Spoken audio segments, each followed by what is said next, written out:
When changing the thermostat and this short coolant hose, I ran into a problem on this 280SL. And the problem was that this nipple on the bottom of the thermostat housing became extremely corroded and pitted due to this, I call it moisture entrapment. You get moisture that traps in between the hose and the nipple, and it starts to corrode right into the alloy here. So this is a real common problem in a lot of these older Mercedes. And I wanted to show you how I fixed it. Take a look. Take a look at how I've been able to fill in the pits, the deep pits, and smooth this out so that when I go to put the new hose on, you can see here I've got my new hose. I'll clean this one up down. These aren't pitted, but I will clean these up as well. Okay, so I just want to take you now through the process of how I repaired this using a special epoxy. Now, if the corrosion is bad, if you have severe pitting all the way across the flat surface, your coolant hose or your radiator hose will leak, okay?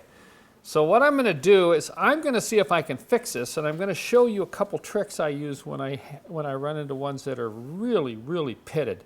Let's see how badly this one is pitted. Oh, by the way, I'm going to be using one of my favorite new products. This is the 3M Pro Grade Precision Sandpaper. It's a very unique paper. It has a kind of a plasticized backing, and it lasts longer than regular sandpaper. You can use this wet or dry, but watch as I work on this corrosion and see how this paper cuts. This is 150 grit, and I don't think you should use anything stronger because you don't want to create a lot of heavy scratching on this nipple here.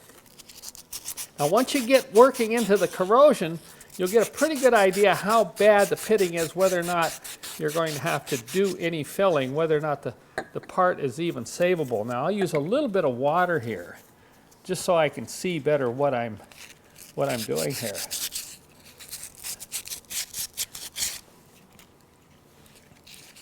Now, if I were using regular paper here, regular sandpaper, this would already be all torn up. But look at this. Look at how this is. You can't tear this paper, and it actually lasts. They claim it lasts 15 times longer than regular sandpaper. I'm not so sure about 15 times, but it is significant, okay? All right, you can see I'm starting to get down to the aluminum here, but there's quite a rough surface there. Very heavy pitting.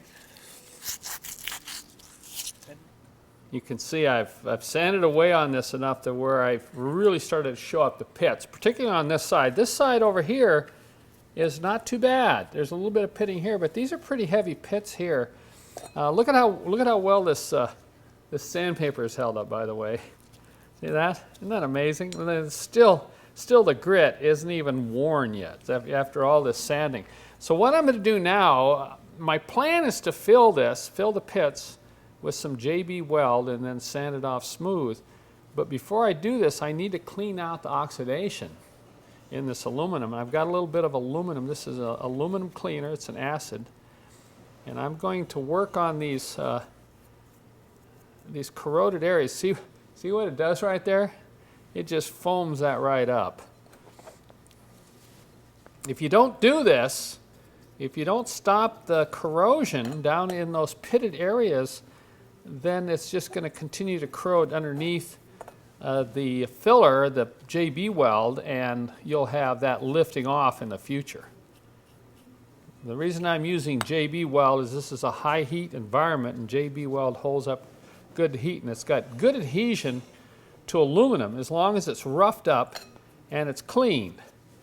So once again here, this is going to take probably 15-20 minutes. I've got to let this soak and let it work on the corrosion. I'll come back and rinse it and then maybe do it 2 or 3 times.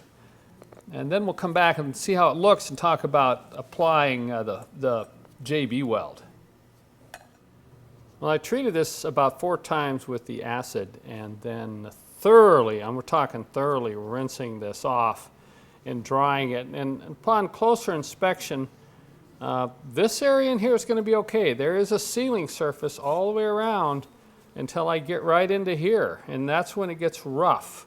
And there's a couple of fairly good sized pits there and one right there. So what I do before I apply, I've already mixed up my, this is the don't use the fast dry, okay? The fast dry does not have the same performance as the slow dry epoxy. And so I've mixed it thoroughly. And you'll find JB Weld, the difference between quick set and slow dry JB Weld is tremendous. So don't use the quick stuff, all right? So that I don't have to worry. This is going to take overnight to dry, so I'm not in a hurry to get this applied. But I will come in with a pick. You can see this real sharp pick. And what I'm going to do is dig out these pitted areas. Now it's okay that I'm scratching this. In fact, the deeper the scratch is, the better, because that's what's going to make that JB Weld really adhere, see? So I'm going to come right up into this area, scratch that, and then I'll get over into this pit right here and scratch this one. Then I'm just going to take and scratch the area around it. Once again, the rougher the surface, the better adhesion you're going to get on that JB Weld. And of course, digging out this extra corrosion out of the pits is really going to help a long term, all right? All right, let's dig this one a little bit more. And this one. All right, now I'm going to thoroughly clean this off. Okay, now I'm ready to apply the epoxy. Once again, I'm not trying to put this on real thick. I'm just trying to fill the pits, and I'm trying to get a smooth band right in here, so I make sure that rubber hose is going to clamp down and this won't leak in the future.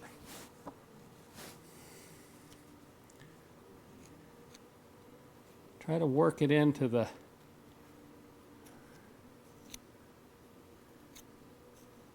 other nice thing about JB Weld is it does sand when it gets hard, okay? So I'll be able to sand this smooth. You'll want to get it on as, about as smooth as you can, but you don't have to be too particular. Keep wiping the spatula.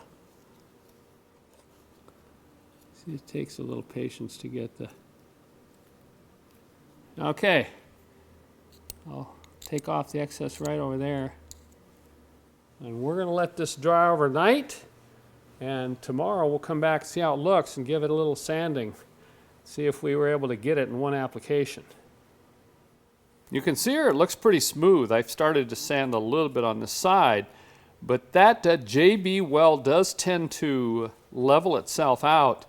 Now when you get into this final sanding, it's kind of nice to have a vise here. You'll see why in a minute when I start sanding this, but this is the next day. It's dried for 24 hours and it's been in a warm room. So I'll start out by taking a knife, and I can do some trimming. Say if you got some high spots, this will save sanding time if you can just take and kind of scrape the high spots off.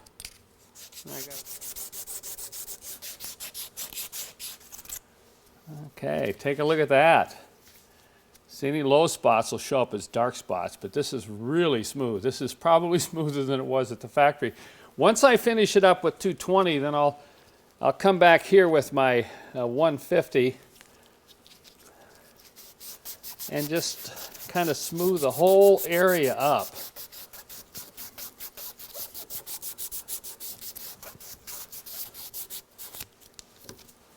Okay, there you have it. So I hope this little tip will be helpful. I see a lot of this on the diesel engines, the old gas engines. So if you're having problems with any of your housings with these nipples, this is a good way to repair them, because these parts are getting harder and harder to find.